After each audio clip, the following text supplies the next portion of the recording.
Bonjour à tous et à toutes, merci d'être sur Westrack Radio. Je suis aujourd'hui en compagnie des bergers urbains et de l'association Fort avec Aubery, coordinatrice. Bonjour. Bonjour. Est-ce que vous pouvez vous présenter dans un premier temps, on fait un petit tour de table? Bonjour à tous, moi c'est Gwendal, donc 20 ans, étudiant en 3e année d'histoire géo et depuis un mois berger pour l'asso Fort. Je m'appelle Amélie, j'ai 20 ans, je suis bergère urbaine au Fort de Tourneville. Je prépare à côté un concours de police que je passe en septembre. Et du coup, voilà. Et moi je suis Aubery, je suis la coordinatrice de l'asso Fort qui a donc pris cette année 4 services civiques en berger et bergère urbain et urbaine. On se rencontre aujourd'hui dans le cadre de l'accueil de moutons au Fort de Tourneville.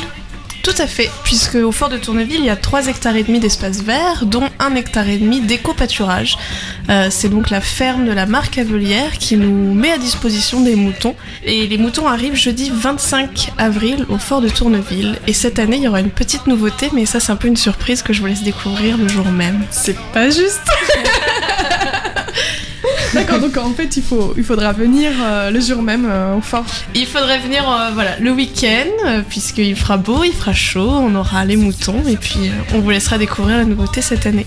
D'accord, donc on invite nos auditeurs à plutôt venir en week-end, le temps que les moutons s'acclimatent. C'est ça, faut un petit temps d'adaptation, puisque c'est pas leur environnement naturel à l'année, donc faut que les moutons se fassent un peu à l'idée d'être dans ce nouvel environnement au Fort, s'habituer aux bergers, aux bergères, voilà. Et vous restez combien de temps?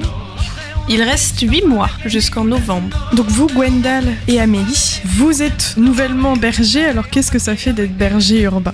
C'est complètement original parce que berger déjà de base pour nous qui sommes étudiants c'est pas quelque chose auquel on peut s'attendre. On a quand même tous les deux déjà quelques expériences professionnelles et au passé de la restauration à l'animation à berger, quand on en parle autour de nous on en prend un peu à la rigolade quoi. Mais c'est quelque chose de super original d'être berger depuis dans un fort, anciennement fort militaire. C'est complètement original pour nous. Ouais, je crois que Gwendal a tout dit. Bon, après, on n'a pas encore l'expérience. On verra quand les moutons seront là, mais je pense que ça va être quelque chose de très sympathique à vivre. Donc c'est plutôt la curiosité en fait qui vous a amené à postuler à ce service civique-là? Oui. Berger urbain sur le site du service civique, c'est assez rare quand même de voir ça. Surtout berger dans berger tout court, c'est déjà original, alors berger urbain en plus. Il y a du concept derrière tout ça. Du coup, ça fait un mois que vous êtes au Fort de Tourneville. Qu'est-ce que vous faites? On s'occupe de l'éco-pâturage, de l'enclos, pour que les moutons arrivent et soient accueillis comme il se doit. On s'occupe aussi du jardin forêt, qui est un jardin partagé, où on a planté quelques arbustes, on a bâché, on a fait une extension pour que les gens puissent venir planter ce qu'ils veulent et voilà. Est-ce qu'on peut toucher les moutons si on vient au Fort? La grosse question. Oui. Normalement oui on peut, mais après le but de l'éco-pâturage c'est pas non plus de faire un parc zoologique. C'est surtout pour l'aspect écologique, pour que les moutons puissent s'occuper de l'espace. Et après, ça rend le fort aussi beaucoup plus attractif. Nous, on a déjà des gens qui viennent nous voir depuis une quinzaine de jours pour voir les moutons ou voir les pandarous à faire au poisson d'avril. Il y a pas de quoi. Moi aussi, je me suis fait avoir pour les pandarous. Donc voilà, ça va rendre l'espace un peu plus familial. Mais après, voilà, c'est vraiment... ça sera un espace ludique, mais vraiment basé sur l'écologie.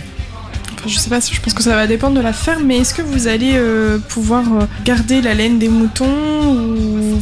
Alors pour l'instant, on ne s'occupe pas de ça parce qu'on n'a pas les compétences, mais on aimerait effectivement mettre des ateliers en place déjà pour montrer, puisque les moutons,